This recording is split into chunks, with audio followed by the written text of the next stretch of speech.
지표로 올라오는 사이에 마그마는 여러가지 변화를 겪게 됩니다. 그 중에서 주변 암석과의 반응 관계에 의해서 변하는 동화작용에 대해서 알아보겠습니다.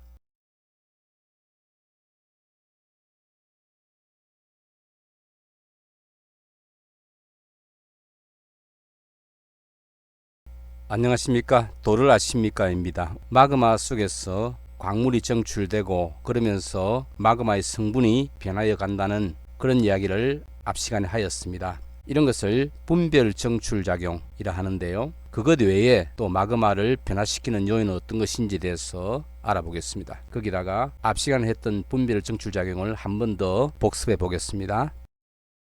자, 이렇게 마그마가 들어있는 이곳을 마그마 방이라 합니다. 또는 마그마 챔버라 합니다.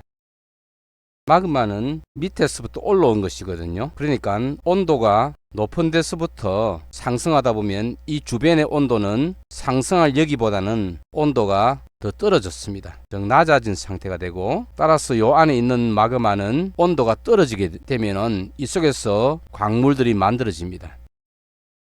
이렇게 만들어지는 광물은 한꺼번에 동시다발적으로 다 만들어지는 것이 아니라 광물에 따라서 그것의 용융 온도가 다 다르기 때문에 이 압력에서의 용융 온도보다는 온도가 떨어지면 그때 만들어지는 것입니다. 그래서 현무암질 마그마 속에서 가장 먼저 정출되어서 만들어지는 광물이 감남석입니다. 감남석은 밀도가 4.3 같이 아주 큰 감남석도 있고 3.3 정도 되는 감남석도 있는데 평균하여서 한 3.8 정도라 봅시다. 그런데 현무암질 마그마의 밀도는 2.6에서 2.8 정도 사이라 보면 됩니다. 그러면 감남석의 밀도가 상당히 높은 상태이기 때문에 밀도에 의한 분리, 또 다른 말로는 중력에 의한 분리라죠. 이런 중력 분리에 의해서 만들어진 광물 결정이 바닥으로 이렇게 가라앉습니다. 자, 결정이 바닥에 침전되는 것이죠.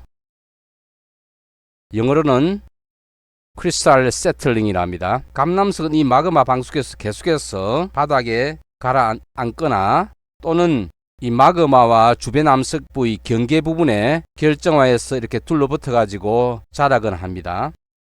자, 이렇게 감남석이 계속해서 만들어져서 바닥으로 가라앉다 보면 액체 성분인 현무암질 마그마 속에서 계속해서 마그네슘 성분과 철 성분하고 Si 성분하고 O 성분이 빠져나가게 되는데, Si와 O가 빠져나가는 비율에 비해서는 Mg와 Fe 이것이 빠져나가는 비율이 훨씬 높게 됩니다. 그렇게 해서 이 속에 포함되어 있는 Mg하고 Fe 함량하고 마그마 속에서의 Mg하고 Fe 함량을 비교해 보면 요 속에 포함된 것이 훨씬 높게 되죠. 그에 반해서 Si 같은 경우는 여기가 훨씬 높게 됩니다. 이렇게 빠져나가는 화학 성분의 차이에 의해서 고체 물질로 되어버린 부분과 액체로 되어 있는 부분의 화학적인 성분이 차이가 나게 됩니다. 즉 감남석이 많이 만들어져 가지고 바닥으로 가라앉는 이런 현상이 심하면 심할수록 이 마그마의 성분은 MgFe 성분은 떨어지고 SiO2 성분은 증가되는 현상을 겪게 됩니다. 거기다가 전체의 밀도는 낮아집니다. 감남석과 함께 사장석이 만들어진다면 처음에 만들어진 사장석들은 거의 대부분 칼슘이 아주 많은, 물론 나트륨 좀 들어가기는 하겠지만은 칼슘이 거의 90% 이상 되는 그런 사장석이 만들어집니다. 이런 사장석을 회장석이라고 합니다.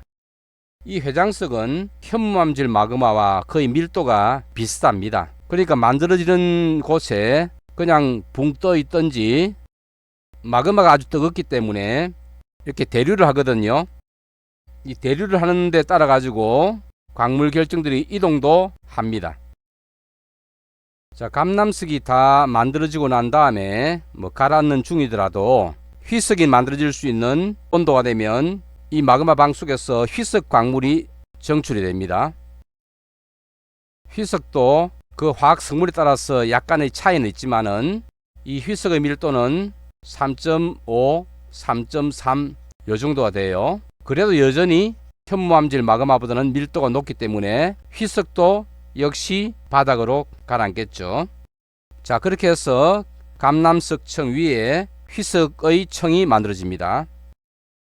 이런 희석청 안에는 마그마의 대류를 따라서 움직이던 그런 사장석들도 일부 포함될 수가 있습니다. 자, 이렇게 감남석, 희석, 또 그 다음은 다른 광물이 또 만들어질 수 있겠죠. 어쨌든 간에 점점 온도가 낮아짐에 따라 가지고 밀도가 마그마보다 높은 그런 광물이 만들어져 가지고 바닥으로 가라앉아서 청을 이루는 이런 과정, 이것을 광물 결정이 서로 분별된다 해서 분별 결정 작용이라 합니다.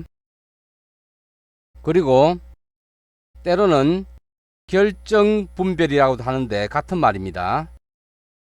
이런 분별 결정 작용이 일어나면은 마그마의 성분이 원래보다, 자, 현무암질 마그마 때보다 새롭게 바뀐 마그마는 밀도가 낮아지고 SiO2 함량은 높아지고 철, 마그네슘 함량은 낮아지는 마그마가 됩니다. 이렇게 마그마가 변하는 과정을 마그마 분화한다 하는 것이 전번 시간까지의 이야기였습니다. 그렇게 해서 초기에 현무암질 마그마에서 새롭게 바뀐 요 마그마는 밀도가 낮기 때문에 위로 상승할 수 있는 요인이 된다면 올라갑니다. 가가지고 새로운 마그마 방을 만들죠.